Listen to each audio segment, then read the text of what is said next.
Hello all, welcome to radiography in Telugu. ఈ వీడియోలో production of X-rays గురించి కంప్లీట్ ఇన్ఫర్మేషన్ ఈజీగా తెలుసుకునే ప్రయత్నం చేద్దాం.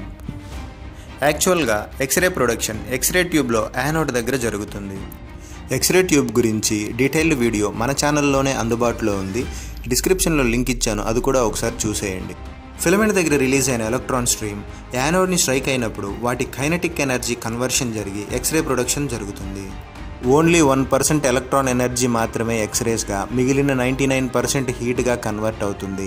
యానోడ్ దగ్గర ఎలక్ట్రాన్స్ టంగ్స్టన్ యాటమ్స్తో చాలా రకాలుగా ఇంటరాక్షన్స్ జరిగి ఎక్స్రే ప్రొడక్షన్ జరుగుతుంది. అవేంటో ఇప్పుడు చూద్దాం. Outer shell interaction, inner shell interaction, nucleus interaction. ముందుగా ఔటర్ షెల్ ఇంటరాక్షన్. ఎలక్ట్రాన్లు టంగ్స్టన్ యాటమ్స్లోని ఔటర్ షెల్లో ఉన్న ఎలక్ట్రాన్స్తో ఇంటరాక్ట్ అయినప్పుడు చాలా తక్కువ ఎనర్జీ కలిగిన విద్యుత్ అయస్కాంత తరంగాలు ఉత్పత్తి అయ్యి అవి తొందరగా హీట్ లాగా మారిపోతాయి.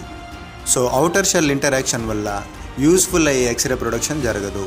Next inner shell interaction.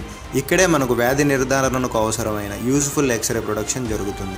ఎలక్ట్రాన్లు టంగ్స్టన్ యాటమ్స్లోని ఇన్నర్ షెల్ అనగా కే షెల్ లేదా ఎల్ షెల్లోని ఎలక్ట్రాన్ స్ట్రైక్ అయినప్పుడు ఆ షెల్స్లో ఉన్న ఎలక్ట్రాన్లు బయటికి పంపవేయబడతాయి. కే షెల్లో ఏర్పడ్డ ఖాళీలోకి తర్వాత షెల్లో ఉన్న ఎలక్ట్రాన్లు మూవ్ అవుతాయి. ఇలా టంగ్స్టన్ యాటంలోని ఎలక్ట్రాన్స్ తగ్గినందువల్ల యాటంలో పాజిటివ్ ఛార్జ్ పెరిగి పాజిటివ్ అయాన్గా తయారవుతుంది. పాజిటివ్ అయాన్స్ స్టేబుల్గా ఉండలేవు కాబట్టి అవి సాధారణ స్థితికి రావడానికి ప్రయత్నిస్తాయి. సాధారణ స్థితికి వచ్చే క్రమంలో ఎక్సెస్గా ఉన్న ఎనర్జీని రెండు రకాలుగా విడుదల చేసి సాధారణ స్థితికి వచ్చేస్తాయి. ముందుగా టంగ్స్టన్ యాటంలోని ఇంకొక ఎక్స్ట్రా ఎలక్ట్రాన్తో పాటు ఎక్సెస్ ఎనర్జీని బయటకు పంపేస్తుంది.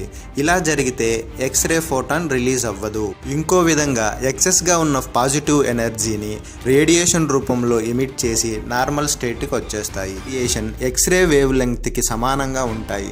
ఈ పద్ధతిలో ప్రొడ్యూస్ అయిన ఎక్స్రే ఫోటాన్స్నే క్యారెక్టరిస్టిక్ రేడియేషన్ అంటారు. ఇది యానోడ్ మెటీరియల్ మరియు ఇన్నర్ షెల్ ఎలక్ట్రాన్ యొక్క బైండింగ్ ఎనర్జీ మీద ఆధారపడి ఉంటుంది. బ్రెమ్స్టర్లాంగ్ రేడియేషన్. యానోడ్ని స్ట్రైక్ అయిన ఫిలమెంట్ ఎలక్ట్రాన్స్ యాటంలోని న్యూక్లియస్ దగ్గరకు వచ్చినప్పుడు దాని ఎలక్ట్రిక్ ఫీల్డ్ వల్ల కైనెటిక్ ఎనర్జీ లాస్ అయ్యి బయటకు పంపవేయబడతాయి. లాస్ అయిన ఎనర్జీ ఫోటాన్స్ రూపంలో విడుదల చేయబడుతుంది. దీనినే బ్రెమ్స్టర్లాంగ్ రేడియేషన్ అంటారు. 80% ఎక్స్రే ఫోటాన్స్ బ్రెమ్స్టర్లాంగ్ రేడియేషన్ రూపంలోనే రిలీజ్ అవుతాయి. ఈ రకమైన రేడియేషన్ ఉత్పత్తి ట్యూబ్ వోల్టేజ్ మీద ఆధారపడి ఉంటుంది. ఎక్స్రే బీమ్ క్వాలిటీ అంటే ఆ బీమ్ ఎనర్జీ లేదా ఏదైనా ఒక ఆబ్జెక్ట్ గుండా ప్రయాణించగల సామర్థ్యాన్ని సూచిస్తుంది. ఎక్స్రే బీమ్ క్వాంటిటీ అంటే ఆ బీమ్లో ఉన్న నెంబర్ ఆఫ్ ఎక్స్రే ఫోటాన్స్ను సూచించడం. ఈ ఎక్స్రే స్పెక్ట్రమ్ను ప్రభావితం చేసే విషయాల గురించి ఇప్పుడు తెలుసుకుందాం. ఎక్స్రే ట్యూబ్కు అందించే వోల్టేజు లేదా కరెంటు లేదా ఫిల్టర్స్ యాడ్ చేయడం ద్వారా ఎక్స్రే స్పెక్ట్రంలో మార్పులు తేవచ్చు. ఈ చేంజెస్ చేయడం వల్ల వేర్వేరు భాగాలకు వేర్వేరు డోసేజులు ఉపయోగించే అవకాశం ఉంది. వోల్టేజ్ ఎక్స్రే స్పెక్ట్రాన్ని ఎలాంటి మార్పులు చేస్తుందో చూద్దాం. వోల్టేజ్ లేదా కేవీపీ పెంచినప్పుడు ఎలక్ట్రాన్స్ యొక్క కైనెటిక్ ఎనర్జీ పెరుగుతుంది. నెంబర్ ఆఫ్ ఎలక్ట్రాన్స్లో ఎలాంటి మార్పు ఉండదు. యానోడ్ దగ్గర రిలీజ్ అయ్యే ఎక్స్రే ఫోటాన్స్ సంఖ్య పెరుగుతుంది.